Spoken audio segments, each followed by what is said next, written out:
वैद्य, काय सांगाल? अतिशय महत्त्वाची ही शिंदे गटाची बैठक आहे। आतापर्यंत कोण कोण आमदार त्या ठिकाणी दाखल झालेत? नक्कीच आपण बघतोय की शिंदे गटाची अत्यंत महत्त्वाची बैठक आहे। शिवसेनेच्या सर्वच नवनिर्वाचित आमदारांना ताज लँड्स एंड या हॉटेलमध्ये थांबण्यासाठी सांगितलेलं आहे आणि एकनाथ शिंदे स्वतः ठाण्याच्या त्यांच्या निवासस्थानी आहेत।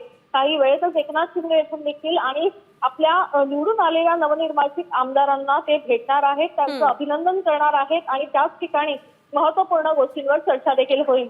एकूणच बघितलं तर गटनेता म्हणून अनुमोदन जरी कालच्या बैठकीत दिलं असलं तरी आज या संदर्भात देखील महत्त्वाची चर्चा होणार आहे। अर्थात एकनाथ शिंदे हे गटनेते असतील, मात्र मुख्यमंत्री पदावर एकनाथ शिंदे यांनी पुन्हा बसावं यासाठी आमदारांची जी आहे ती मागणी होताना बघायला मिळत आहे। या संदर्भात एकनाथ शिंदे आपल्या आमदारांना काय बनतील हे पाहणं महत्त्वाचं ठरेल। काही वेळेतच खरं तर एकनाथ शिंदे ठाण्याहून निघतील आणि ते आपल्या आमदारांना त्या ठिकाणी जाऊन भेटणार आहेत। साधारण 1:03च्या नंतर ही बैठक होणार असल्याची सध्या माहिती मिळत आहे। अगदीच वैद्य, या संदर्भातले सगळे अपडेट्स तुमच्याकडनं जाणून घेत राहणार आहोत। तुर्तास धन्यवाद दिलेल्या या माहितीसाठी।